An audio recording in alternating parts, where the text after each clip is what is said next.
اس لیے کہ کوئی اور مجھے دیکھ رہا ہے. وہ کیا ہو گیا؟ وہ دکھاوے کی نماز ہو گئی اور وہ اس بندے کے لیے مخصوص ہو جائے گی. اللہ تعالیٰ اس کو چھوڑ دے گا کیونکہ اللہ تعالیٰ اس سے بری ہے. اگر آپ کسی کو شریک کرتے ہیں اپنے عمل میں تو اللہ تعالیٰ فرماتا ہے کہ اس عمل کو چھوڑ دیا جائے گا اسی بندے کے لیے جس کو آپ نے شریک کیا ہے. پھر جس نے دکھاوے کا روزہ رکھا اس نے شرک کیا، اور جس نے دکھاوے کے لیے صدقہ کیا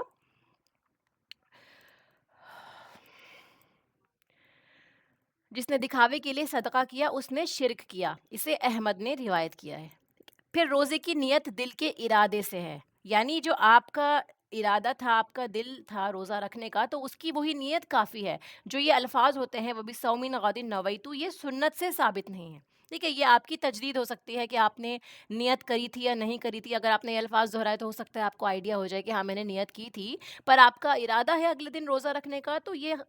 اس کے لیے کافی ہے کہ آپ کی نیت تھی. ٹھیک ہے، اس کے الفاظ دہرانا یہ سنت سے ثابت نہیں ہے. پھر فرض روزے کی نیت فجر سے پہلے کرنا ضروری ہے کیونکہ یہ فرائض روزے ہیں، اسی لیے ان کی جو نیت ہے آپ فجر سے پہلے کریں گے. ایسا نہ ہو کہ آپ سوچیں کہ چلو میں دیکھوں گی کل کی طبیعت کے مطابق، اور اگر اٹھنے کے بعد مجھے پرابلم نہیں ہوئی، میری طبیعت ٹھیک رہی تو پھر میں روزہ رکھ لوں گی. ٹھیک ہے، ایسا نہیں ہوگا. آپ کو فجر سے پہلے ہی، یعنی اب فجر کی اذان ہونے والی ہے اس سے پہلے ہی فرض روزے کی نیت کرنی ہے کہ مجھے روزہ رکھنا ہے. انلیس کوئی اور ایسے سرکمسٹانسز ہو گئے ہیں کہ جس میں آپ جو ہے روزہ نہیں چھوڑنا چاہ رہی ہیں. ٹھیک ہے، تو کوشش یہ کرنی ہے ہمیں کہ اللہ یہ کہ اگر کوئی واقعی ایسی مجبوری تھی جو اللہ سبحانہ و تعالیٰ بہتر جانتا ہے اور اس میں آپ کی کوئی نیت نہیں تھی غلط کام کرنے کی یا روزہ چھوڑنے کی، تو انشاءاللہ اس میں کوئی مذائقہ نہیں. لیکن کوشش یہ کرنی ہے ہمیں حد درجے کہ ہماری جو نیت ہے وہ فجر سے پہلے ہو اس روزے کی. ٹھیک ہے، کوشش کریں رات میں ہی کر لیں. جس دن آپ عشاء کی نماز پڑھ رہے ہوتے ہیں، رات میں جب آپ سونے لیٹتے ہیں تو آپ کے دل میں یہ نیت ہو کہ ہاں مجھے کل کا روزہ رکھنا ہے. حضرت حفصہ رضی اللہ عنہا سے روایت ہے کہ نبی اکرم صلی اللہ علیہ وسلم نے فرمایا جس نے فجر سے پہلے روزے کی نیت نہ کی اس کا روزہ نہیں ہے. ٹھیک ہے، پھر دیکھیے نفلی روزے کی نیت دن میں زوال سے پہلے کسی بھی وقت کی جا سکتی ہے. یہ نفلی روزہ ہوگا. جو آپ نفلی روزہ رکھتے ہیں جیسے ہر مہینے کے روزے ہو گئے، پیر جمعرات کے روزے ہو گئے، اس کی نیت جو ہے وہ دن میں زوال سے پہلے آپ کبھی بھی کر سکتے ہیں اگر آپ نے کچھ کھایا پیا نہیں ہے. ٹھیک ہے، پھر آپ نے سوچا کہ مجھے روزہ رکھ لیتا ہوں میں نے کچھ کھایا پیا نہیں ہے، وہ آپ کر سکتے ہیں نفلی روزوں میں. اس کی حدیث بھی دیکھیے نیچے آئے گی. پھر نفلی روزہ کسی وقت کسی بھی وجہ سے توڑا جا سکتا ہے. ام المومنین حضرت عائشہ رضی اللہ عنہا سے روایت ہے کہ ایک دن نبی اکرم صلی اللہ علیہ وسلم میرے گھر تشریف لائے اور پوچھا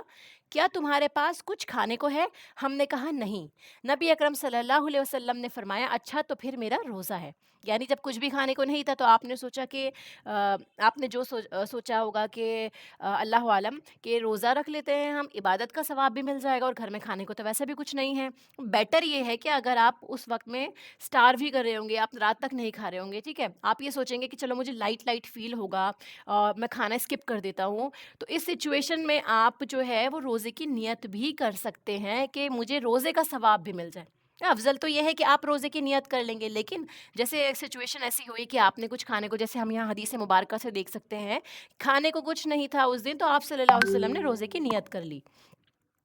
پھر اس کے بعد آتا ہے کہ کسی اور دن پھر نبی اکرم صلی اللہ علیہ وسلم ہمارے گھر تشریف لائے. میں نے عرض کیا یا رسول اللہ صلی اللہ علیہ وسلم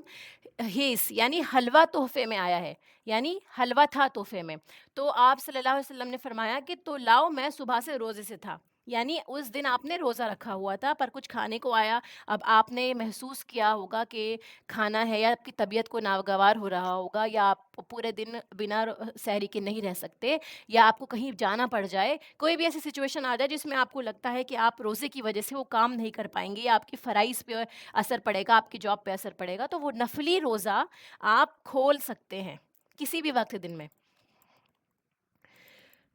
یعنی اس پہ آپ کو گناہ نہیں ملے گا. ٹھیک ہے، اب دیکھیے عبادت ہے تو آپ کو پتہ ہونا چاہیے کہ اس دن اگر مجھے کام ہے تو یہ نا ایک طرح سے اس کی بے ادبی نہ ہو کہ ہم اس کو کھیل نہ بنا لیں. اگر ہماری طبیعت ہے یا ہمیں کوئی ایسی کنڈیشن آ جائے تو ہمیں یہ معلوم ہونا چاہیے کہ ہمیں اس کا گناہ نہیں ملے گا، اسی لیے ہم اس کو کھول سکتے ہیں. ٹھیک ہے، لیکن بنا کسی وجہ کے روزہ رکھ لیا پھر کھول دیا، اس چیز سے ہمیں پرہیز کرنا چاہیے.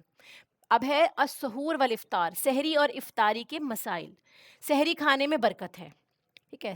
نیند سے اٹھ جانے کے بعد جان بوجھ کر سحری ترک نہیں کرنی چاہیے۔ حضرت انس رضی اللہ عنہ سے روایت ہے، رسول اللہ صلی اللہ علیہ وسلم نے فرمایا سحری کھاؤ کیونکہ سحری کھانے میں برکت ہے، یعنی آپ نے ایک گھونٹ پانی ہی کیوں نہ پیا ہو، صرف ایک کھجور بھی کیوں نہ کھائی ہو، وہ سحری میں کھانا آپ کے لیے اتنی برکت ہوگی کہ آپ کو انشاءاللہ پورے دن اس روزے میں آپ کو تھکان یا ایک طرح سے بھوک محسوس نہیں ہوگی، یہ اس کی برکت ہے۔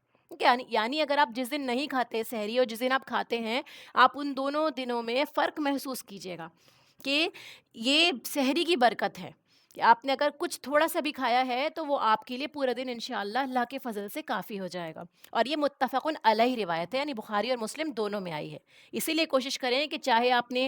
کی آنکھ کھل رہی ہے کہ اذان ہونے والی ہے، آپ کے پاس صرف 1 منٹ ہے، کبھی کبھار ایسا ہوتا ہے کہ آنکھ نہیں کھل پاتی، تو آپ کے پاس جیسے اذان ہونے والی ہے، ٹھیک ہے، یا پھر فجر کا وقت آنے والا ہے، سحری کا وقت ختم ہونے والا ہے، اس سچویشن میں آپ کیا کریں، جلدی سے ایک گھونٹ پانی پی لیں، یا اگر آپ کھا سکتے ہیں تو کھجور کھا کے تھوڑا سا پانی پی لیں۔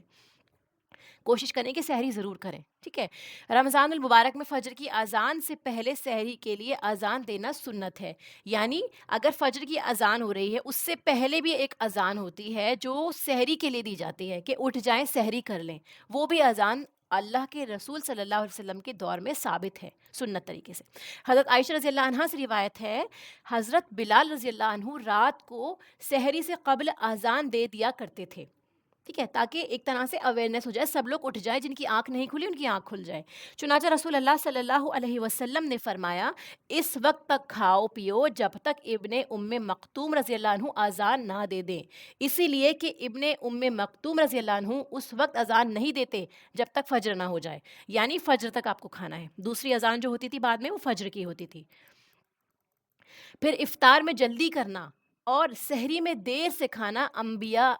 کرام کا طریقہ ہے۔ دیکھیے افطار میں جلدی کرنا، ہم نے لاسٹ کلاس میں بھی کویشچن آیا تھا نا کہ اگر ہم دیر سے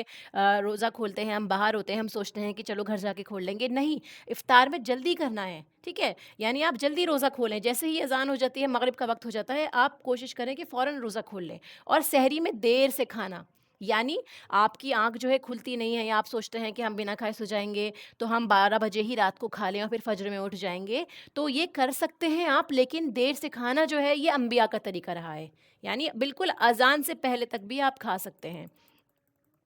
حضرت ابو دردہ رضی اللہ عنہ کہتے ہیں رسول اللہ صلی اللہ علیہ وسلم نے فرمایا 3 باتیں اخلاق نبوت سے ہیں، ٹھیک ہے، یعنی یہ نبوت میں جتنے بھی انبیاء گزرے تھے یہ ان کا طریقہ رہا ہے، یہ 3 باتیں ہیں۔ سب سے پہلے کیا؟ روزہ جلدی افطار کرنا، ٹھیک ہے، پھر دوسرا سحری دیر سے کھانا، اور تیسرا نماز میں دایاں ہاتھ بائیں ہاتھ کے اوپر باندھنا،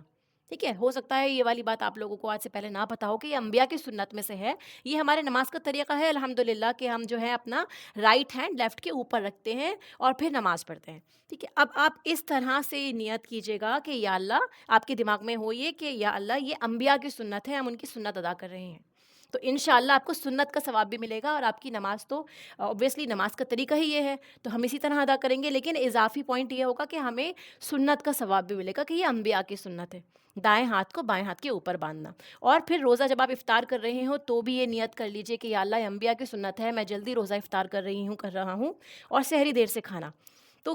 کیونکہ آپ کے مائنڈ میں یہ رہے گا تو جو آپ کی نیت ہوگی اسی کے مطابق آپ کا عمل بھی ہوگا، اور انشاءاللہ آپ کی نیت بھی ہوگی تو آپ کو ریوارڈ بھی اس کے مطابق ملتے چلے جائیں گے۔ بس اویئرنیس رکھنی ہے، ٹھیک ہے، ان ساری باتوں کو اس لیے بتایا جا رہا ہے تاکہ ہم لوگ اویئر رہیں،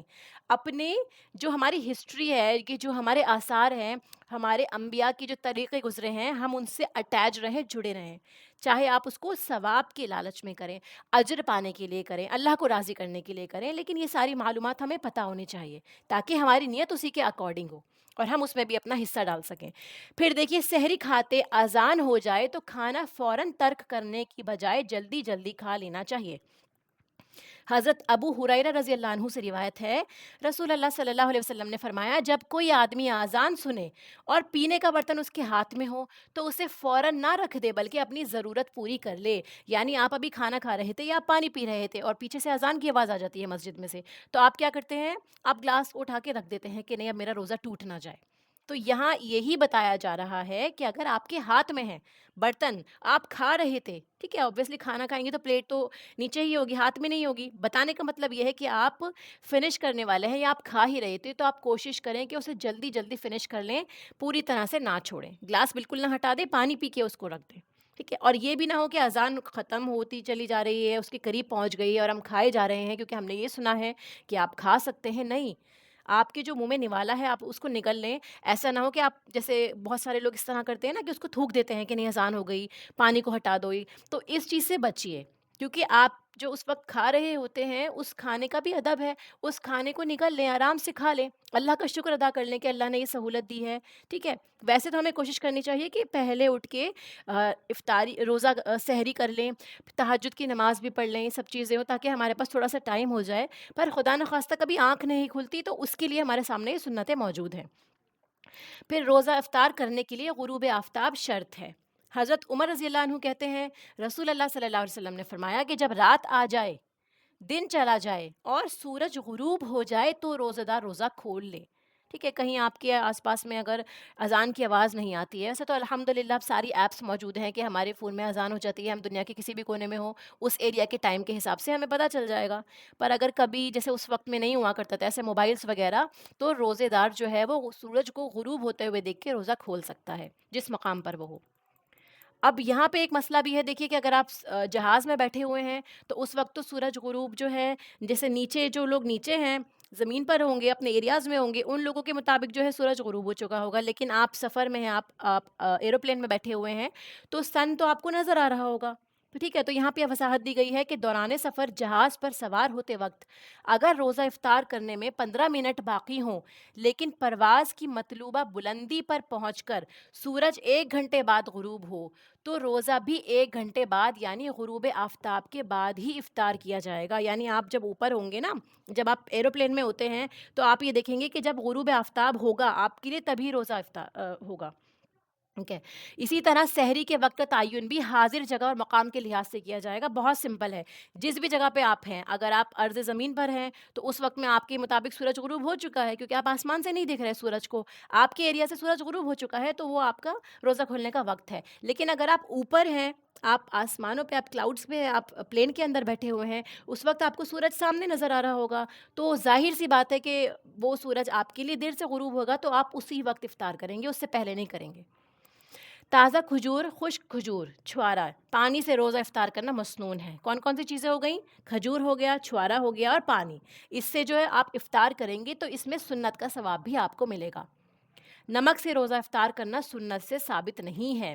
کہ حضرت انس رضی اللہ عنہ سے روایت ہے نبی اکرم صلی اللہ علیہ وسلم نماز مغرب سے پہلے تازہ کھجوروں سے روزہ افطار فرماتے، اگر تازہ کھجوریں نہ ہوتی تو خشک کھجوروں سے افطار فرماتے،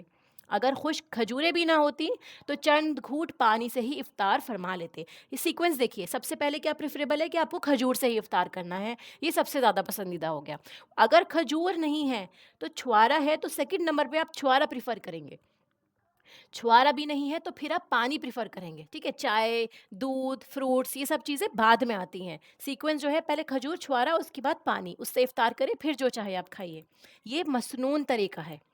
روزہ کھولتے ہوئے بھی یہی نیت کریں، کھجور کھاتے ہوئے کہ یہ سنت طریقہ ہے، اللہ تعالیٰ ہمیں سنت کا بھی ریوارڈ دیجیے اس کے ساتھ میں۔ روزہ افطار کرتے وقت درج ذیل دعا مانگنا مسنون ہے، ٹھیک ہے۔ یہ جو دعا ہے ایکچولی یہ والی دعا جو ہے مسنون ہے، جو ہمیں روزہ افطار کرتے وقت مانگنی چاہیے۔ حضرت عبداللہ ابن عمر رضی اللہ عنہما سے روایت ہے کہ نبی اکرم صلی اللہ علیہ وسلم جب روزہ افطار فرماتے تو یہ دعا پڑھتے تھے، ذہب الظمأ وابطلت العروق وثبت الاجر انشاءاللہ، کہ اس کو آپ دیکھیں گے نیٹ پہ بھی ڈال کے تو یہ دعا آپ کو مل جائے گی آرام سے، یہ دعا آپ روزہ افطار کرتے وقت پڑھیے، ٹھیک ہے۔ اور اس کا معنی دیکھیے کتنا خوبصورت ہے، پیاس ختم ہوئی، رگیں تر ہو گئیں اور روزے کا ثواب انشاءاللہ پورا ہو گیا، ٹھیک ہے۔ تو مطلب یہ ہے کہنے کا کہ بسم اللہ پڑھ کے آپ روزہ کھولتے ہیں اور آپ پانی بھی پیتے ہیں، پھر ساتھ میں ساتھ ساتھ آپ یہ دعا بھی پڑھتے جائیے، کیونکہ اس دعا کا میننگ یہ ہے کہ اللہ تعالیٰ نے آپ کی پیاس ختم کری، آپ نے یعنی پانی پی لیا ہوگا، روزہ کھول لیا ہوگا اور آپ کو انشاءاللہ اس کا ثواب ملے گا۔ پھر روزہ افطار کروانے والے کا اجر روزہ افطار کرنے والے کے برابر ہے۔ حضرت زید بن خالد جہنی رضی اللہ عنہ کہتے ہیں رسول اللہ صلی اللہ علیہ وسلم نے فرمایا جس نے روزے دار کو روزہ افطار کرایا اسے بھی اتنا ہی اجر ملے گا جتنا اجر روزے دار کے لیے ہوگا، اور روزے دار کے اجر سے کوئی چیز کم نہ ہوگی۔ دیکھیے سبحان اللہ، کہ آپ کا روزہ ہے اور سامنے آپ کی کوئی اور گھر میں آ گیا، یا آپ کبھی راستے میں ہیں اور آپ نے کسی اور کو کھجور آفر کر دی جس کے پاس کھجور نہیں تھی، پانی نہیں تھا، کوئی بھی چیز ہے جس سے آپ روزے دار کا روزہ افطار کرا رہے ہیں، تو آپ کو اپنے ساتھ ساتھ اس کے افطار کرانے کا ثواب بھی مل جائے گا، سبحان اللہ۔ اس کو اس طرح بھی دیکھیے کہ آپ گھر میں ہیں، کہ آپ اپنے گھر والوں کی افطاری کا اہتمام کرتے ہیں، تو آپ سب کو روزہ کھلوانے کا کام بھی کر رہے ہیں نا، تو انشاءاللہ تعالی اللہ سے امید ہے کہ وہ آپ کو اس کا بھی اجر دے گا، کیونکہ آپ سب کی افطاری کا اہتمام کر رہے ہیں۔ اسی لیے پھر ہم لوگ جو دوسروں کی خدمت میں لگتے ہیں، جو دوسروں کا خیال رکھتے ہیں، تو وہ اللہ تعالیٰ کی نظروں میں واقعی قدر و قیمت ہے اس کی، کہ آپ کسی کے لیے کوشش کر رہے ہیں، کیونکہ ہو سکتا ہے کبھی آپ کی ہمت نہ ہو، کبھی آپ کو روزہ محسوس ہو رہا ہو، آپ کو تھکان ہو رہی ہو، آپ کو نیند آ رہی ہو، پر آپ کے اوپر ذمہ داری ہے گھر کی، کہ آپ لوگوں کو روزہ افطاری کا سامان بنا کے دے رہے ہیں، سب کے لیے پریپیئر کر رہے ہیں، تو اس چیز کو اپنے لیے باعث اجر سمجھیں، کہ آپ کو ان سب کے روزے کا ثواب بھی انشاءاللہ عز و جل ملے گا، اور جتنے لوگ اگر سب ہیلپ بھی کرائیں گے تھوڑے تھوڑے سے، ان سب کو بھی انشاءاللہ اللہ تعالیٰ اس کا ریوارڈ دیں گے۔ مقصد بس دیکھیے کیا ہے، اسپرٹ کیا ہے، اللہ تعالیٰ کیا ہم لوگوں کے اندر اسپرٹ ڈالنا چاہتے ہیں، کہ سب کے لیے آپ ریڈی رہیے، ٹھیک ہے، you should be always there for everybody else, کہ آپ تیار رہیں خدمت کے لیے، لوگوں کے لیے، چاہے آپ کو کھانا کھلانا ہے، پانی پلانا ہے، کسی کی ضرورت پوری کرنی ہے، اپنے اوپر کسی کو پریفرنس دینی ہے، یہ ہے اسلام کی تعلیمات۔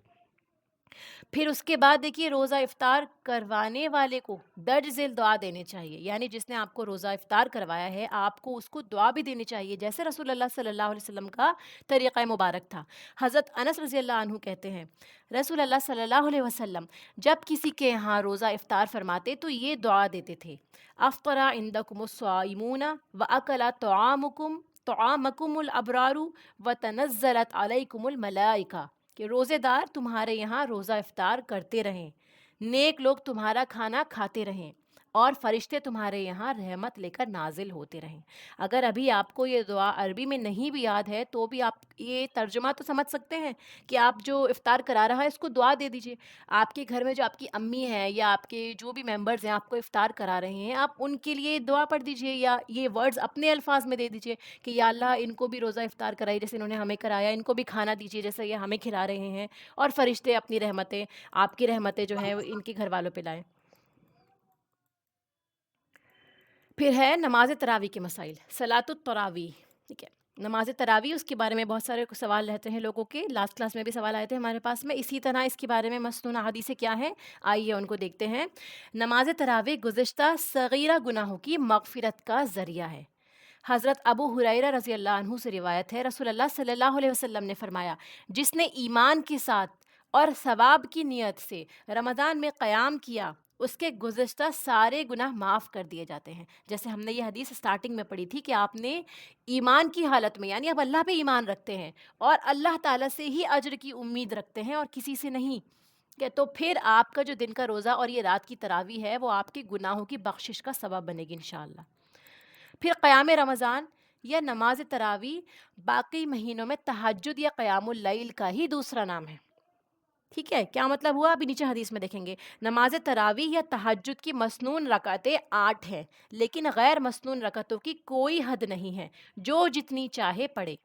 حضرت ابو سلمہ ابن عبد الرحمن رضی اللہ عنہ نے حضرت عائشہ رضی اللہ عنہ سے پوچھا رسول اللہ صلی اللہ علیہ وسلم کی رمضان کی رات کی نماز کیسی ہوتی تھی؟ حضرت عائشہ رضی اللہ عنہا نے جواب دیا: رسول اللہ صلی اللہ علیہ وسلم رمضان میں رات کی نماز، یعنی جو تراویح ہوتی ہے نا، یہ رات کی نماز اسی کا ہی نام ہے، قیام اللیل بھی اسی کا ہی نام ہے، اور آپ کیا فرماتی ہیں کہ رات کی نماز یا غیر رمضان کی رات کی نماز، یعنی یہ تہجد، جو غیر رمضان کی نماز ہوگی اس کے لیے تہجد کا لفظ استعمال ہوا ہے، اور جو رمضان میں ہوتی ہے اس کے لیے تراویح کا لفظ استعمال ہو گیا۔ یہ آپ 11 رکعتیں پڑھتے تھے، 11 رکعتوں سے زیادہ نہ پڑھتے تھے، یعنی آپ کا یہ معمول تھا کہ آپ صرف رمضان میں نہیں، جیسے ہم لوگ جو ہے وہ تراویح جو ہے رمضان کے مہینے میں ہی پڑھتے ہیں، آپ صلی اللہ علیہ وسلم سارا سال یہ رکعتیں پڑھا کرتے تھے، 8 رکعتیں جو تھی ہیں، ٹھیک ہے، اور یہ 11 کیوں لکھی گئی ہیں؟ 3 وطر ملا کے وہ پوری ٹوٹل 11 ہو جاتی ہیں، ٹھیک ہے، 4 رکعتیں پڑھتے، اور ان کے طول اور حسن کا کیا کہنا، یعنی وہ نماز جو پڑھا کرتے تھے وہ اتنی لمبی اور خوبصورت قرات کے ساتھ پورے خشوع و خضوع کے ساتھ پڑھا کرتے تھے کہ کیا کہنا۔ پھر 4 رکعتیں پڑھتے تھے جن کے طول اور حسن کا کیا کہنا، پھر 3 رکعت وتر ادا فرماتے تھے۔ اب دیکھیے نماز تراویح کا وقت عشاء کے بعد سے لے کر طلوع فجر تک ہے، ٹھیک ہے، یعنی آپ اکارڈنگ ٹو یور کنڈیشن، آپ کی حالت ہے، آپ کی باڈی کیا آپ کو اجازت دے رہی ہے، تو آپ اس کو عشاء کے بعد بھی پڑھ سکتے ہیں، آپ چاہیں تو اس کو رات میں سونے کے بعد جب آپ اٹھیں تب بھی پڑھ سکتے ہیں، آپ چاہیں تو اس کو سحری سے پہلے بھی پڑھ سکتے ہیں، ٹھیک ہے، یہ آپ پہ ڈیپینڈ کرتا ہے، وہ نماز تراویح ہی کہلائے گی، ٹھیک ہے۔ اگر آپ چاہیں تو رات میں تراویح پڑھ کے اور فجر کی نماز سے پہلے بھی اضافی نفل ادا کر سکتے ہیں تہجد کی، وہ بھی ہو جائیں گے، ٹھیک ہے، دونوں تینوں کنڈیشنز آپ کے اوپر ہیں، جتنی چاہیں آپ پڑھ سکتے ہیں، اس میں کوئی کنڈیشن نہیں، ٹھیک ہے۔ آپ سے جو پورے سال سنت سے ثابت ہے وہ 8 ہیں، بتانے کا مقصد یہ تھا۔ تو عشاء کے بعد سے لے کے فجر تک آپ نماز پڑھ سکتے ہیں جتنی چاہیں، اور پھر دیکھیے نماز تراویح 2 رکعت پڑھنا افضل ہے،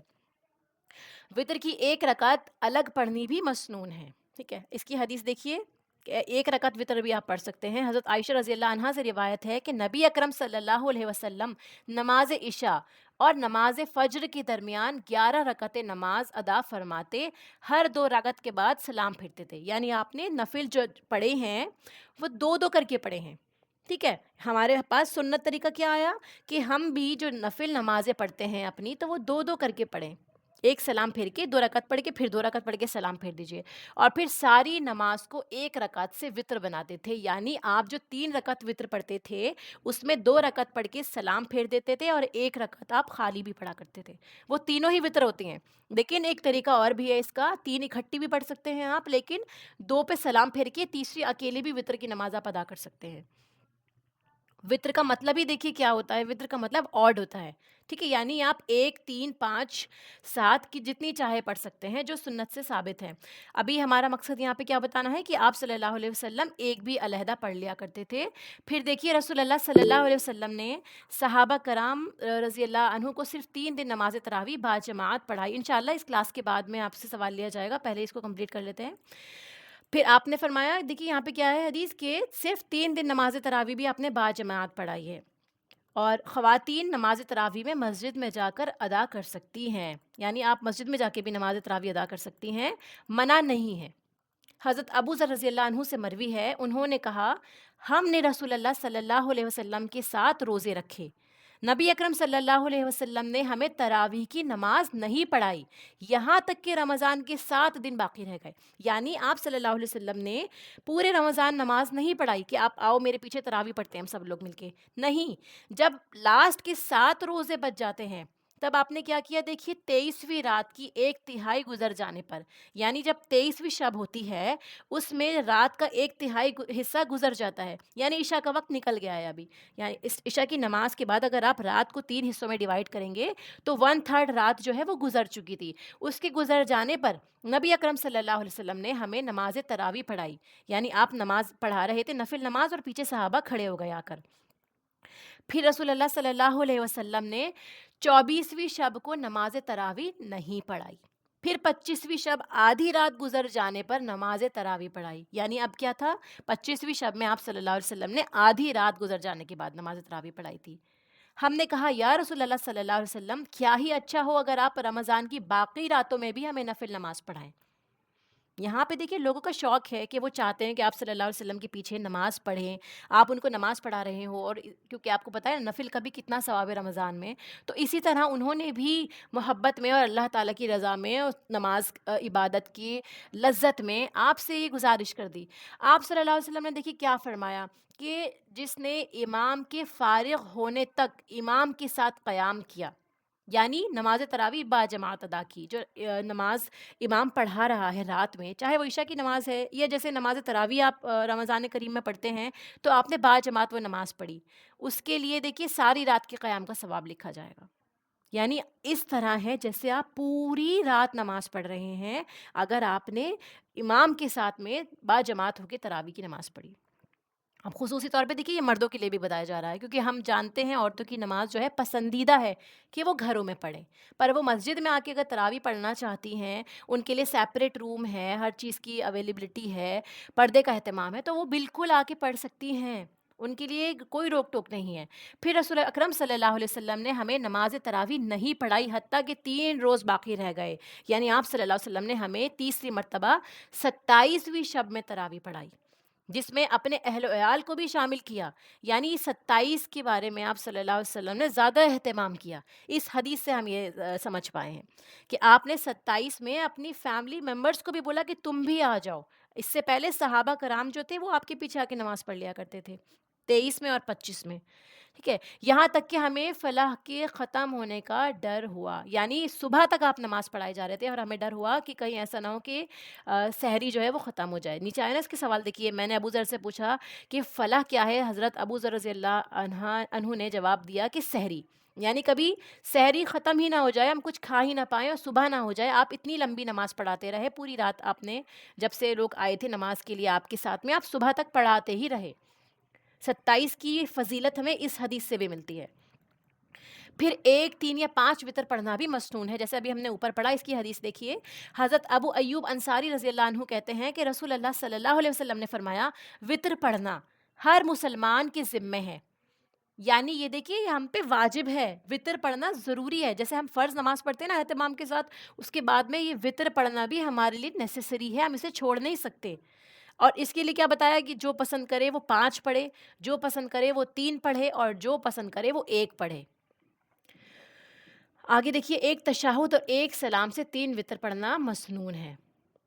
یعنی کہ آپ جب 3 وتر پڑھ رہے ہیں تو وہ 1 ہی سلام سے پڑھیں گے، وہ اور 1 ہی تشہد سے۔ جو اتحیات ہم پڑھتے ہیں وہ آخری تیسری رکعت میں ہی ہوگا، جو مسنون ہے پڑھنا۔ اس کی حدیث مبارکہ دیکھیے، پہلی رکعت میں سورۃ اعلیٰ، دوسری میں کافرون اور تیسری میں سورہ اخلاص پڑھنی مسنون ہے۔ یعنی وتر کے 2 طریقے بتائے، دیکھیے، ایک تو 1 سلام سے پڑھا جا رہا ہے، وہ تینوں رکعت ساتھ میں پڑھی اگر آپ 3 پڑھ رہے ہیں، اور ان 3 رکعت میں بھی پہلی رکعت میں سورہ اعلیٰ اگر آپ کو یاد ہو تو، پھر سورہ کافرون دوسری میں، اور تیسری میں سورہ اخلاص پڑھنی مسنون ہے۔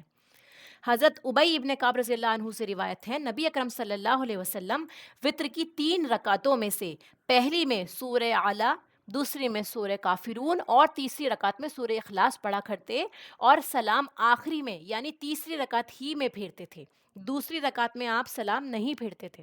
ٹھیک ہے، آپ کنٹینیو کرتے تھے، اور دوسری رکعت میں آپ اتحیات میں بھی نہیں بیٹھتے تھے۔ دوسری رکعت میں آپ جب سجدے سے اٹھتے ہیں اس کے بعد آپ سیدھا کھڑے ہو جائیں گے، تیسری رکعت پڑھیں گے، اس میں سورہ اخلاص پڑھیں گے، اور پھر آپ جب بیٹھیں گے تشہد میں بیٹھیں گے، تحیات پڑھیں گے، پھر آپ سلام پھیریں گے۔ یہ ہمارے سامنے حدیث مبارکہ موجود ہے، اور یہ صحیح حدیث ہے وتر پڑھنے کا طریقہ۔ پھر دیکھیے، نماز مغرب کی طرح 2 تشہد اور 1 سلام سے 3 وتر ادا کرنا درست نہیں۔ جیسے عمومی طور پہ رواج ہے کہ مغرب کی نماز کی طرح 2 تشہد پڑھتے ہیں، یعنی دوسری رکعت میں وتر کی بھی تشہد پڑھتے ہیں سلام پھیرے بنا، پھر تیسری نماز میں دوبارہ سے تشہد پڑھتے ہیں تیسری رکعت میں، تو یہ جو ہے یہ درست نہیں ہے طریقہ۔ کیسے ہمیں پتہ چلا؟ حضرت ابو ہریرہ رضی اللہ عنہ نبی اکرم صلی اللہ علیہ وسلم سے روایت کرتے ہیں کہ 3 وتر نماز مغرب کی طرح نہ پڑھو، بلکہ 5 یا 7 پڑھو، یعنی اگر آپ کو 5 پڑھنے ہیں، 7 پڑھنے ہیں، تو اس میں آپ 2 تشہد پڑھ سکتے ہیں، ٹھیک ہے۔ 3 وتر نماز مغرب کی طرح 2 تشہد اور 1 سلام سے پڑھ کر وتروں کی نماز مغرب سے مشابہت نہ کرو۔ اگر ہم جانتے ہیں کہ مغرب کی نماز ہم کس طرح پڑھتے ہیں، دیکھیے 2 رکعت کے بعد ہم تحیات پڑھ کے تشہد پڑھ کے پھر تیسری رکعت میں کھڑے ہو جاتے ہیں، تو یہاں پہ یہ فرمایا کہ مغرب کی نماز سے مشابہت نہ کرو، اس لیے وتر کی نماز میں جو ہے دوسری رکعت میں آپ تشہد نہیں پڑھیں گے، ورنہ وہ مشابہت ہو جائے گی۔ اور آپ صلی اللہ علیہ وسلم نے اس حدیث مبارکہ میں جو صحیح حدیث ہے دارالقطنی کی، اس میں فرمایا کہ نماز مغرب سے مشابہت اس کی نہ کریے، تو یہ مسنون طریقہ ہے جیسے ہمارے سامنے آیا۔ پھر دیکھیے، وتروں میں دعائے قنوت رکوع سے قبل اور بعد دونوں طرح پڑھنی جائز ہے۔ ہم سب جانتے ہیں کہ وتر کی نماز میں دعائے قنوت بھی پڑھی جاتی ہے، ٹھیک ہے۔ اب یہ دعائے قنوت جو ہے وہ آپ رکوع میں جانے سے پہلے بھی پڑھ سکتے ہیں، یعنی آپ سورہ اخلاص کے بعد بھی دعائے قنوت پڑھ سکتے ہیں، یا پھر آپ رکوع میں جائیں، پھر اٹھیں، جب سر آپ اٹھائیں گے اس وقت بھی آپ دعائے قنوت پڑھ سکتے ہیں، یہ دونوں طریقے سے پڑھنا جائز ہے۔ حضرت انس ابن مالک رضی اللہ عنہ سے دعائے قنوت کے بارے میں دریافت کیا گیا تو انہوں نے کہا کہ رسول اللہ صلی اللہ علیہ وسلم نے رکوع کے بعد دعائے قنوت پڑھی ہے، یعنی رکوع میں جانے کے بعد جب آپ اٹھتے ہیں، سر اٹھاتے ہیں، تب آپ صلی اللہ علیہ وسلم نے دعائے قنوت پڑھی ہے۔ اور ایک روایت میں یوں ہے کہ رکوع سے پہلے اور بعد دونوں طرح پڑھی ہے، ٹھیک ہے، یعنی دونوں طریقے سے پڑھنا ثابت ہے، رکوع سے پہلے اور رکوع کے بعد بھی. اور یہ بھی دیکھیے یہ حدیث صحیح ہے. صحیح کا مطلب یہ ہے کہ یہ اوتھینٹک میں آتی ہے. اور یہ جو اسکالرز ہیں، جو ہمارے محدثین ہیں، انہوں نے گریڈنگ کی ہے اس کی کہ یہ زیادہ طریقہ رائج ہے، یہ زیادہ صحابہ سے مروی ہے، ٹھیک ہے، اس لیے اس حدیث کو صحیح کہا جاتا ہے. اگر ضعیف مینشن ہوتا ہے، اس کا مطلب یہ ہے کہ اس کی سند کمزور ہے. یہاں پہ ہمارے سامنے صحیح آ چکی ہے. انشاءاللہ ہم اس بک کے لاسٹ میں وہ احادیث بھی پڑھیں گے جو من گھڑت ہیں، جن کے بارے میں کوئی صحیح دلیل نہیں موجود ہے.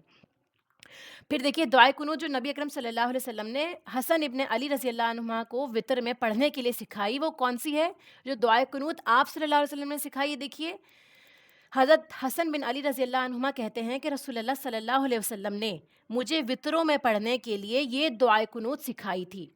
ٹھیک ہے، اب یہ دعائے قنوت میں پہلے آپ کو اس کا عربی پڑھ کے سنا دیتی ہوں. اللہم اہدنی فیمن ہدیت وعافنی فیمن عافیت وتولنی فیمن تولیت وبارک لی فیما اعطیت وقنی شر ما قضیت فانک تقضی ولا یقضی علیک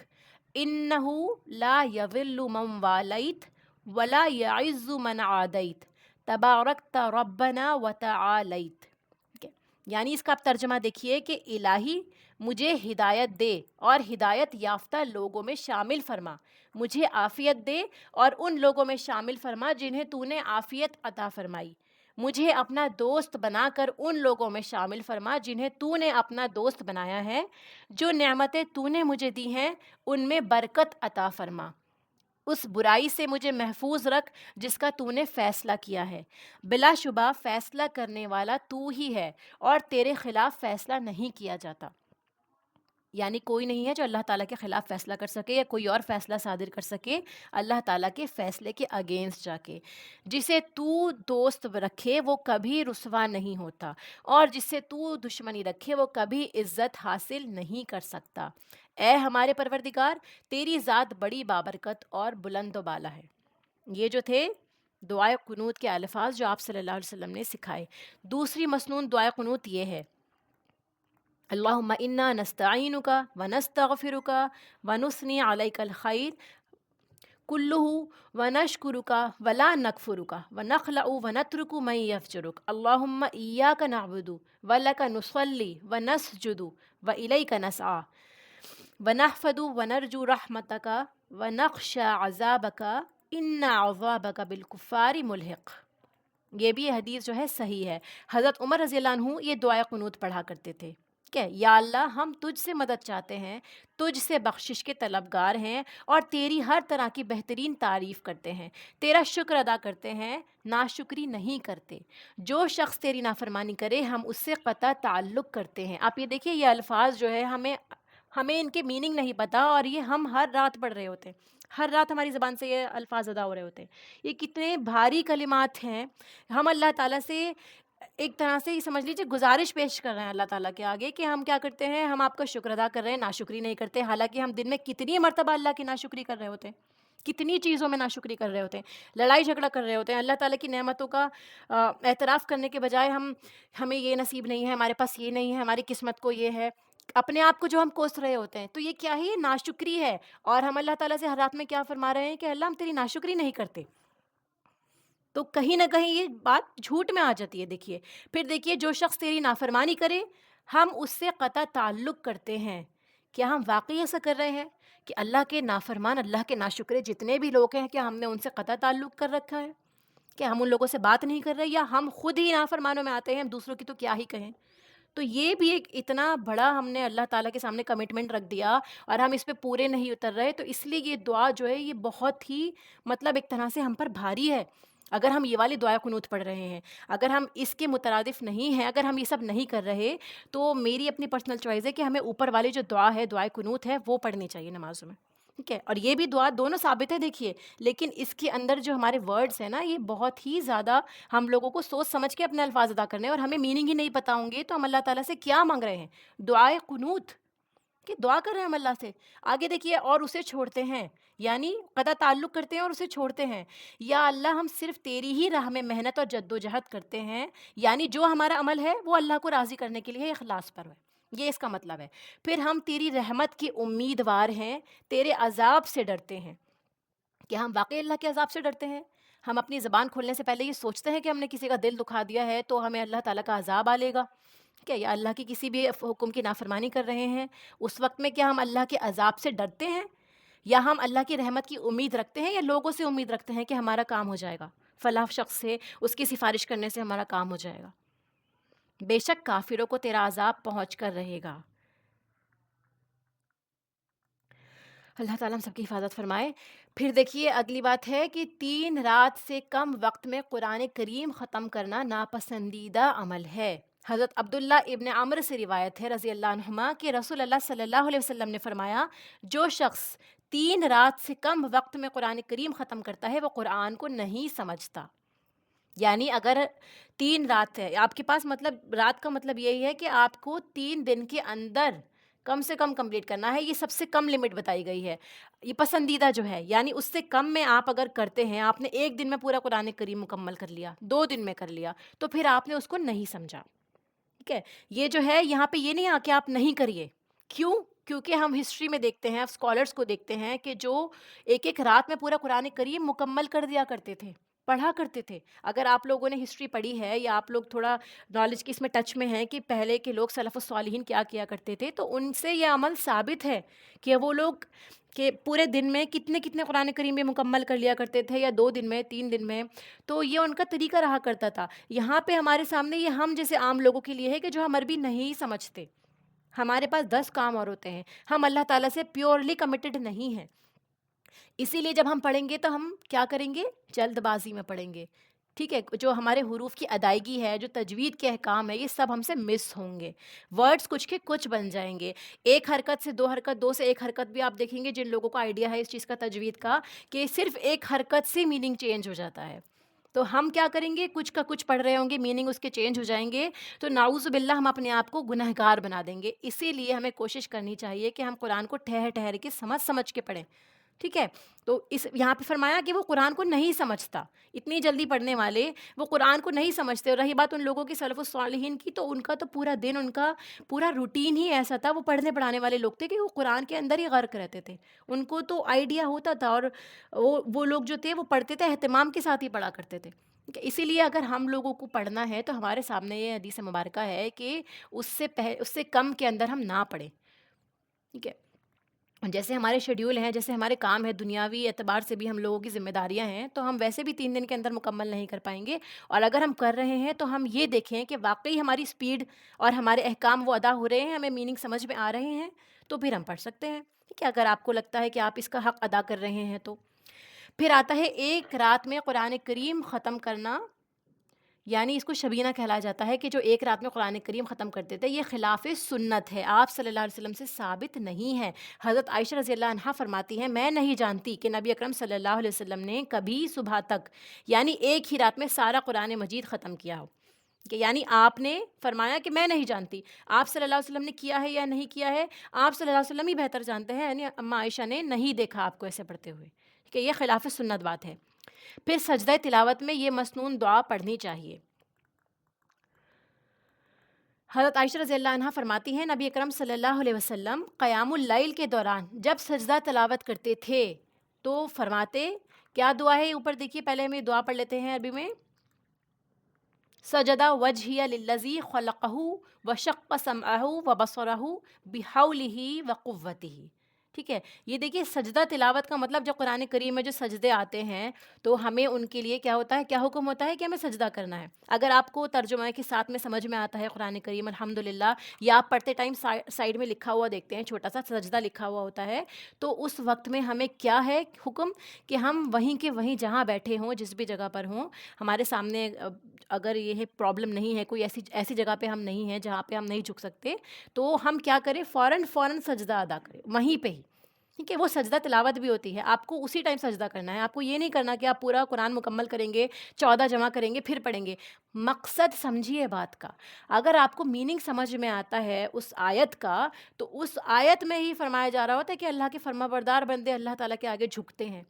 آپ نے کیا کیا، آپ نے پڑھ لیا، ٹھیک ہے اللہ تعالیٰ میرے پاس یہ سجدہ جمع ہو گیا، اب لاسٹ جب ہوگی پورا قرآن مکمل کروں گی تو میں 14 کے 14 ایک ساتھ کر دوں گی، تو وہ اسپرٹ کہاں گیا؟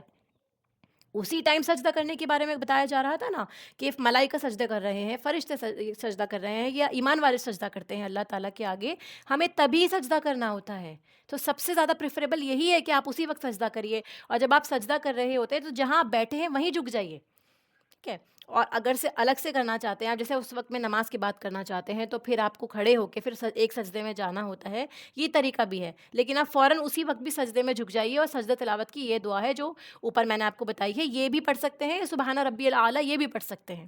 ٹھیک ہے؟ اماں عائشہ رضی اللہ عنہ فرماتی ہیں کہ آپ یہ دعا پڑھا کرتے تھے، تو اس لیے اگر آپ یہ دعا پڑھیں گے انشاءاللہ تو یہ مستون ہے، یہ آپ کو سنت کا ثواب بھی دے گی۔ اس کا ترجمہ دیکھیے، میرے چہرے نے اس ہستی کو سجدہ کیا جس نے اسے پیدا کیا، اور اپنی طاقت اور قدرت سے اس میں کان اور آنکھیں بنائیں۔ یعنی اللہ تعالیٰ کی بڑائی کی جا رہی ہے کہ ہم نے اپنا سر اللہ کے آگے جھکا دیا ہے کہ جس نے یہ آنکھیں یہ کان ہمیں دیے ہیں۔ پھر دیکھیے، فرض نمازوں کے علاوہ نفلی نمازوں میں قرآن کریم سے دیکھ کر تلاوت کرنا جائز ہے، ٹھیک ہے؟ یہ بھی بخاری کی حدیث ہے، حضرت عائشہ رضی اللہ عنہ فرماتی ہیں، حضرت عائشہ رضی اللہ عنہ کا غلام ذکوان قرآن کریم سے دیکھ کر نماز پڑھایا کرتا تھا۔ یعنی فرض نماز کے علاوہ دیکھیے، فرض نماز جو ہے اس میں جو آپ کو صورت آتی ہے آپ وہ پڑھیے، پورے آپ کی توجہ اسی پہ ہونی چاہیے۔ اس کے علاوہ اگر آپ نفل نماز پڑھنا چاہتے ہیں، آپ تراویح اپنی پڑھنا چاہتے ہیں، اس میں آپ کا دل ہے کہ آپ قرآن کریم کی صورتیں پڑھیں لیکن آپ کو یاد نہیں ہے، اس سچویشن میں آپ کیا کر سکتے ہیں، سامنے بھی قرآن رکھ سکتے ہیں، یا آپ ہاتھ میں بھی لے کے قرآن کریم پڑھ سکتے ہیں۔ جب آپ رکوع میں جائیں تو اس کو سائڈ میں ایک چیئر رکھیے، آپ اس پہ رکھ سکتے ہیں کہ آپ کے ہاتھ میں مطلب یہ ہے کہ دیکھ کر آپ پڑھ سکتے ہیں نفل نمازوں میں، کہ اگر آپ قرآن کریم کو نماز میں پڑھیں گے تو وہ سب سے زیادہ افضل ہے، اس کے علاوہ اپنی تلاوت کرتے ہیں تو وہ بھی آپ کر سکتے ہیں، لیکن اس طرح بھی پڑھنا۔ دیکھیے ہمارے سامنے حدیث ہے کہ حضرت عائشہ کے غلام ایسا کیا کرتے تھے، اور حضرت عائشہ نے ان کو نہیں ٹوکا، روکا نہیں، اس کا مطلب وہ کوئی ایسی بات نہیں کر رہے تھے جو آپ صلی اللہ علیہ وسلم سے ثابت نہیں تھی، یا آپ صلی اللہ علیہ وسلم نے اس کو منع فرمایا تھا، یا وہ دین کا حصہ نہیں تھا، سختی تھی اس بات میں۔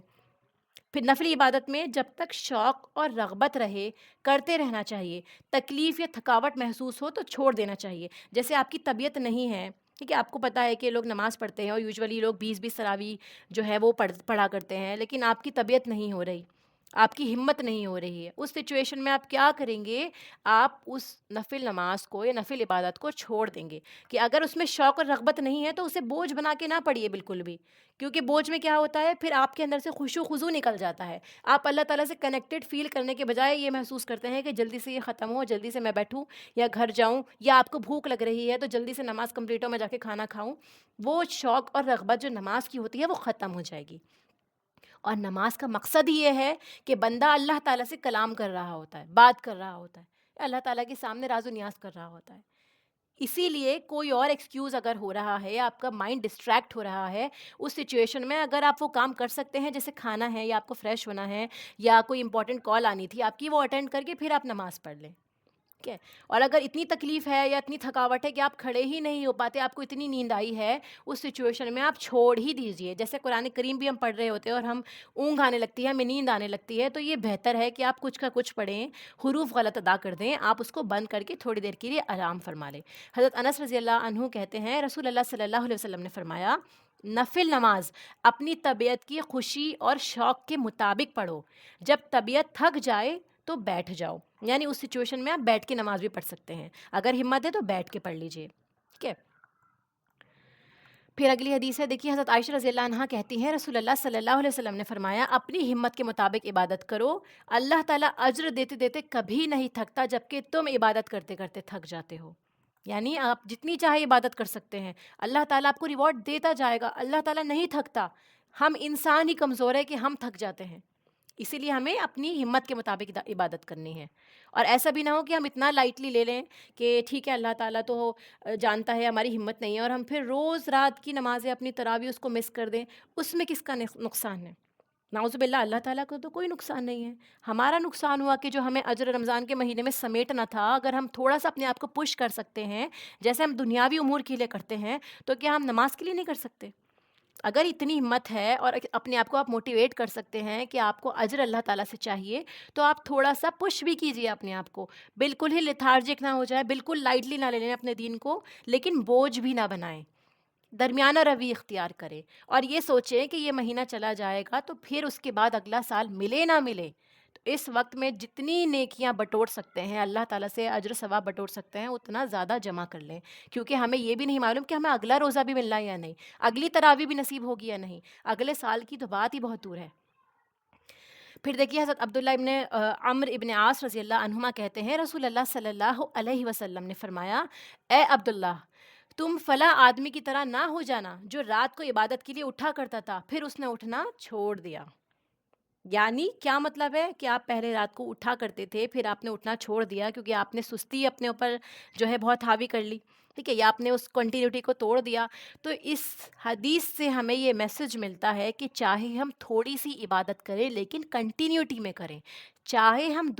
صرف 2 رکعت روز پڑھتے ہیں۔ رمضان کے علاوہ بھی میرا یہ آپ سے ریکویسٹ ہے کہ اب رمضان کے علاوہ بھی آپ 2 رکعت نماز رات میں پڑھتے ہیں، تہجد میں پڑھتے ہیں، یا دن میں نفل نماز ایکسٹرا پڑھتے ہیں، تو اس کو معمول کے ساتھ پڑھیے۔ ایسا نہ ہو کہ ایک دن آپ نے 20 پڑھ لی، 40 پڑھ لی اور اگلے دن آپ ایک بھی نہیں پڑھ سکے، ہمت ہی نہیں رہی۔ ایک دن آپ نے اتنا قرآن کریم پڑھ لیا اور دوسرے دن آپ کو ٹائم ہی نہیں ملا کیونکہ باقی کے سارے کام آپ کے پینڈنگ ہو گئے۔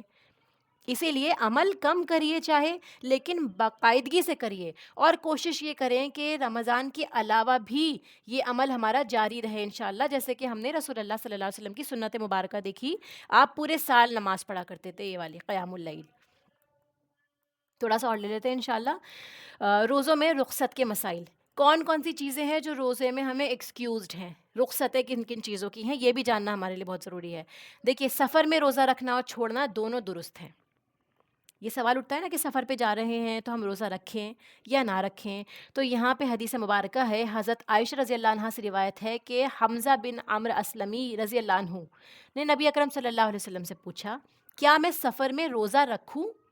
اور وہ کثرت سے روزے رکھنے والے تھے، یعنی وہی بندہ دیکھیے ایسا سوال کر سکتا ہے نا فرض روزوں کے علاوہ، کہ جو پابندی سے روزہ رکھتا ہو، اب اس کو سفر کرنا ہے تو اس کو یہ مسئلہ پیش آتا ہے کہ کیا مجھے روزہ رکھنا چاہیے یا نہیں، تو آپ صلی اللہ علیہ وسلم کے سامنے سوال پیش کیا گیا، آپ صلی اللہ علیہ وسلم نے فرمایا اگر چاہے تو رکھ، چاہے تو نہ رکھ، اکارڈنگ ٹو یور ہیلتھ۔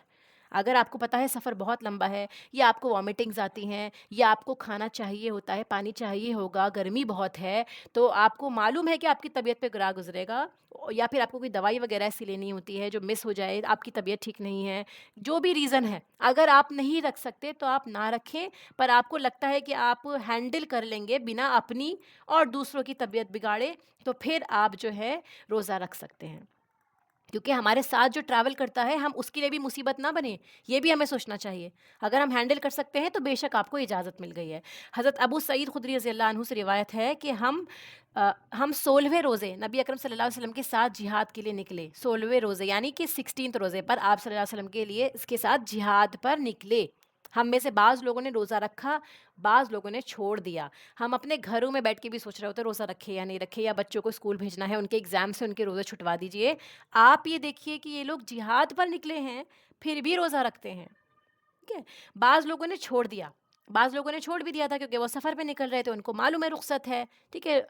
اور نہ روزے دار نے بے روز پر اعتراض کیا اور نہ بے روز نے روزے دار پر اعتراض کیا، کوئی ایک دوسرے کو طعن و تشریح نہیں کر رہا کہ دیکھو ہم نے بھی تو روزہ رکھا، تم نے کیوں نہیں رکھا، تم بھی رکھ لیتے، تمہیں ثواب مل جاتا، ٹھیک ہے، یا ہم تم سے زیادہ طاقتور ہیں۔ کوئی کسی طریقے کا ایک دوسرے کو کہنا سنانا، حقیر سمجھانا نہیں، کچھ بھی نہیں۔ آپ نے روزہ رکھا آپ کی مرضی، انہوں نے نہیں رکھا ان کی مرضی، کسی کو کچھ نہیں کہنا ہے۔ انہوں نے، صحابہ نے کسی پر اعتراض نہیں کیا۔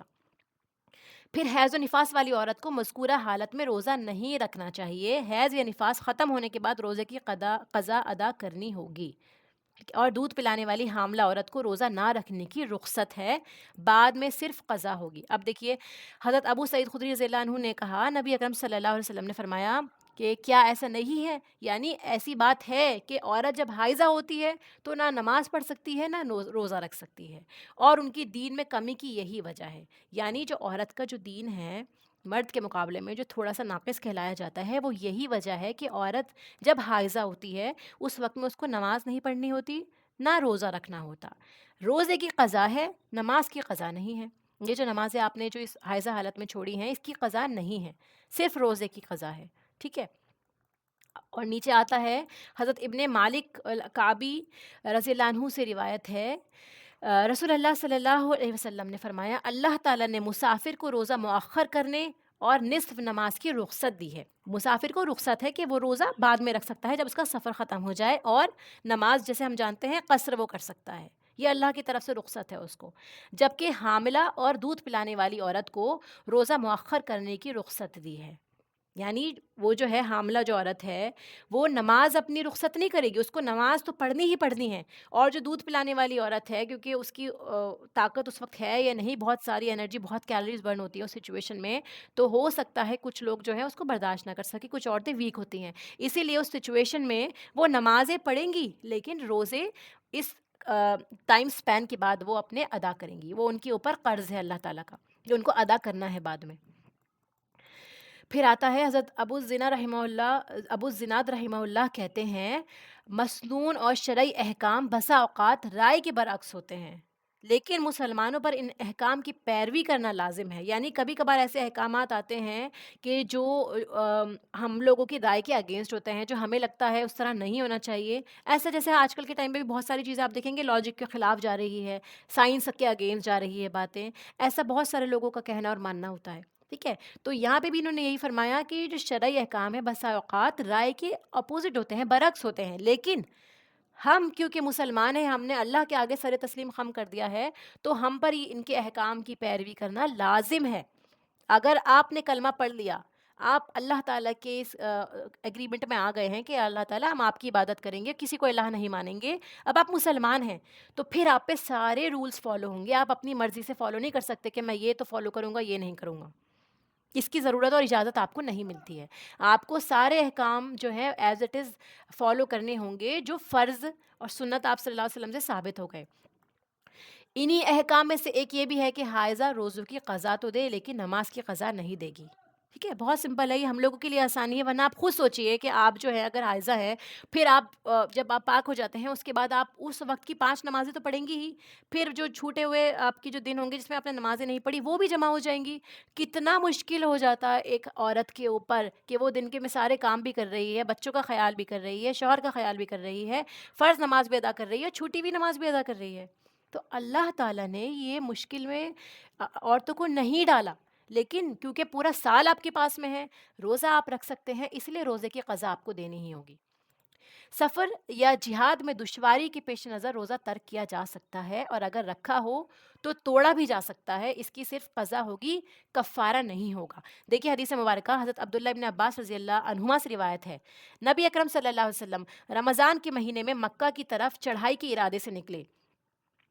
جب مقام قدید پر پہنچے تو آپ نے روزہ توڑ دیا اور لوگوں نے بھی توڑ دیا، یعنی آپ دیکھیے سفر میں تھے، آپ نے روزہ رکھا تھا، ٹھیک ہے، اب وہاں جا کے آپ کو دشواری پیش آئی ہوگی، کیونکہ آپ کو پتہ ہی ہے مکہ کی گرمی کتنی سخت ہوتی ہے، کوئی اوٹ نہیں اوپر سے، اس کے علاوہ کوئی ایسا انتظام نہیں تھا جیسے آج کل کے ٹائم میں اے سیز وغیرہ ہر طرح کا انتظام ہوتا ہے، ہر سہولت میسر ہے۔ تو آپ صلی اللہ علیہ وسلم سے یہ ثابت ہے کہ آپ نے سفر کے وقت میں بھی جب روزہ رکھا تھا تو اس کو کھول دیا تھا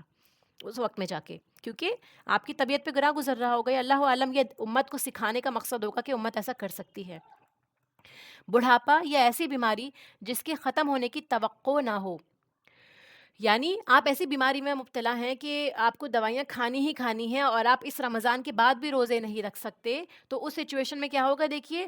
روزہ رکھنے کے بجائے آپ فدیہ ادا کر سکتے ہیں، یعنی آپ کو ان روزوں کا فدیہ ادا کرنا ہوگا۔ ایک روزے کا فدیہ ایک مسکین کو 2 وقت کا کھانا کھلانا ہے، ایک روزہ جو چھوٹا اس میں 2 وقت کا کھانا کھلانا ہے، اور اوسط درجے کا کھانا جو آپ کھاتے ہیں وہ، یہ نہ ہو کہ گھٹیا درجے کے چاول دال دے دیے، روٹی ایسے دے دی، آٹا آپ نے ایسا دیا جو لو کوالٹی ہے، جو خود اپنے لیے پسند نہیں کریں گے، وہ چیز نہیں دینی۔ حضرت ابن عباس رضی اللہ عنہما سے روایت ہے کہ بوڑھے آدمی کو روزہ نہ رکھنے کی رخصت دی گئی ہے، لیکن وہ ہر روزے کے بدلے ایک مسکین کو 2 وقت کا کھانا کھلائے، اور اس پر کوئی قضا نہیں ہے، وہ قضا نہیں رکھے گا، وہ صرف کھانا کھلائے گا۔ اب یہاں بھی دیکھیے بوڑھے کا مطلب یہ نہیں ہے کہ ہر بوڑھا آدمی روزہ چھوڑنے لگ جائے، یہاں پہ بھی انسان کی طاقت پہ ڈیپینڈ کرتا ہے، اگر اس کو لگتا ہے کہ وہ برداشت کر سکتا ہے اور وہ عادی ہے روزہ رکھنے کا، الحمدللہ اللہ نے اسے صحت دی ہے، اس کے اندر ہمت ہے رکھنے کی، تو اس کو روزہ رکھنا چاہیے کیونکہ یہ فرض ہے۔ لیکن اگر آپ جانتے ہیں اللہ تعالیٰ نے کسی پر بوجھ نہیں ڈالا، کسی پہ مصیبت نہیں ڈالی، تو وہ انسان بھی اپنے لیے مشکل نہ کریٹ کرے نہ دوسروں پر. تو اس سچویشن میں بوڑھا آدمی یا ایسا بیمار جو صحیح نہیں ہو سکتا، بعد تک میں اس کی طبیعت ٹھیک نہیں ہوگی، وہ روزہ چھوڑ سکتے ہیں اور فدیہ دے سکتے ہیں. ایسے تمام امور جن میں روزے کی رخصت ہے، مثلاً بیماری، سفر، بڑھاپا، جہاد، عورت کے معاملے میں حمل اور ارضاء یعنی دودھ پلانے والی وغیرہ کے ہوتے ہوئے بھی کوئی شوق سے روزہ رکھ لے لیکن بعد میں روزہ نبھا نہ سکے تو اسے روزہ توڑ دینا چاہیے. جیسے ہم نے اوپر سفر کی دیکھی، ایسے ہی اگر آپ بڑھاپے میں روزہ رکھ لیتے ہیں، ٹھیک ہے، یا آپ بیمار تھے آپ نے روزہ رکھ لیا، یا آپ دودھ پلانے والی عورت تھے، یا پھر آپ پریگننٹ تھی، اس سچویشن میں آپ نے روزہ رکھا لیکن پورے دن میں جاتے جاتے آپ کی حالت جو ہے وہ اجازت نہیں دیتی، آپ بالکل ہی مطلب بی پی لو ہو گیا ہے، بے ہوش ہو گیا ہے انسان، کوئی بھی ایسی اللہ نہ کرے اس پہ آفت آ جاتی ہے، اس سچویشن میں وہ روزہ توڑ سکتا ہے. ٹھیک ہے، پھر صرف روزے کی قضا دینی ہوگی، فدیہ نہیں دینا ہوگا. وہ روزہ آپ کو اپنی حالت کے بہتر ہونے کے بعد رکھنا ہے. حضرت جابر بن عبداللہ رضی اللہ عنہما فرماتے ہیں رسول اللہ صلی اللہ علیہ وسلم نے دوران سفر لوگوں کا ہجوم دیکھا، لوگ ایک آدمی پر سایہ کیے ہوئے تھے. رسول اللہ صلی اللہ علیہ وسلم نے پوچھا یہ کیا بات ہے؟ تو لوگوں نے عرض کیا کہ روزہ دار ہے. یعنی یہ جو روزے دار انسان تھا وہ بیچارہ گر گیا تھا، بے ہوش ہو گیا تھا، اب لوگ اس پہ سایہ کیے ہوئے تھے کیونکہ گرمی کا موسم ہوتا ہے، سخت گرمی تھی اس وقت میں بھی. تو آپ صلی اللہ علیہ وسلم سے جب آپ نے پوچھا تو لوگوں نے بتایا کہ یہ روزے دار تھا. آپ نے فرمایا کہ دوران سفر اس حالت میں روزہ رکھنا نیکی نہیں ہے. ہم لوگ نیکی سمجھ کے رکھ لیتے ہیں، ہم سوچتے ہیں کہ ہمیں اس کا ثواب ملے گا اور ہم اللہ تعالیٰ سے محبت کا اظہار کرنا چاہتے ہیں اپنی، تو یہ چیز کیا ہے، یہ نیکی نہیں ہے. کیوں؟ کیونکہ آپ نے اپنے لیے دشواری کر لی، اسی لیے یہ والا روزہ جو ہے نیکی شمار نہیں کیا جائے گا. بہتر یہ ہے کہ آپ اپنے روزے کو کھول لیں. انشاءاللہ اس کے آگے ہم اگلی کلاس میں کنٹینیو کریں گے قضا روزوں کے بارے میں، قضا روزوں کے مسائل. آخر دعوانا ان الحمد للہ رب العالمین. سبحانک اللہم و بحمدک نشہد ان لا الہ الا انت نستغفرک و نتوب الیک. السلام علیکم و رحمۃ اللہ وبرکاتہ.